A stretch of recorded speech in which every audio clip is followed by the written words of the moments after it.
Hello guys, welcome back to another new video. And আজকে আমি আপনাদেরকে একটা ম্যাজিক ট্রিক্স বানিয়ে দেখাবো। আসলে এটা ম্যাজিক ট্রিক্স না, এটা হচ্ছে সায়েন্স। আর সায়েন্সের মাধ্যমে সবকিছু তৈরি করা সম্ভব।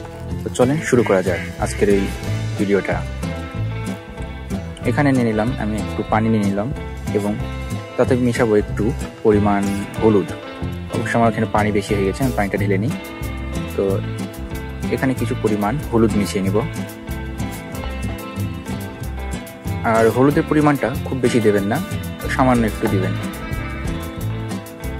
এরপরে এটা কিছুটা একটু নাড়িয়ে নিতে হবে, নাড়িয়ে নিয়ে অথবা গুলে নিতে হবে। গুলে নেওয়ার পরে এখানে আমরা কিছু পরিমাণ ওই যে ডিটারজেন্ট, সার্ফ এক্সেল বা যে কোনো কাপড় কাচা পাউডার ব্যবহার করতে পারেন। তো এটাও সামান্য পরিমাণ ব্যবহার করবেন। এখন এটাও নাড়িয়ে নেবেন, দেখবেন যে কালারটা পরিবর্তন হয়ে গেছে, হলুদ থেকে লালচে কালার বা খয়েরি কালার ধারণ করেছে। তো এক্ষেত্রে হলুদ হচ্ছে একটি অ্যাসিড আর কাপড় কাচা পাউডার হচ্ছে ক্ষার। এই অ্যাসিড আর ক্ষারের বিক্রিয়ার ফলে এই কালারটা লালে পরিণত হয়েছে। মজার ভিডিও, তাই না? এখানে একটু পরিমাণ বেশি হয়ে গেছে। এখন এই লাল রংটা কিভাবে পরিবর্তন করবেন তা দেখাচ্ছি। তো এখানে একটু লেবু ব্যবহার করতে হবে।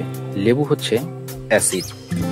আমাদের প্লেটে থাকা তরলটা ক্ষারীয় হয়ে গেছে। এখন ক্ষারের মধ্যে অ্যাসিড প্রয়োগ করার ফলে লেবুতে থাকে সাইট্রিক অ্যাসিড। আর এই সাইট্রিক অ্যাসিড ব্যবহারের ফলে হলুদের রংটা পূর্বে ওই তরলের অবস্থায় যে লাল রংটা আছে ওটা হলুদে পরিণত হয়ে যাবে পূর্বের মতো। দেখুন কয়েক ফোঁটা দিতে না দিতে কি হচ্ছে, দেখুন অ্যাসিড এবং ক্ষার বিক্রিয়া করে এখানে আমরা অ্যাসিডের আধিক্য ঘটাচ্ছি, যার ফলে এখানে হলুদের পূর্বের অবস্থায় চলে আসতেছে বিক্রিয়ার ফলে।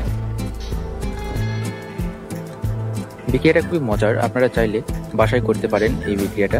এখানে কোনো ক্ষতিকর কোনো কিছু নেই, বাসায় থাকা সামগ্রী দিয়ে আপনারা এই রকমের বিক্রিয়া করতে পারেন।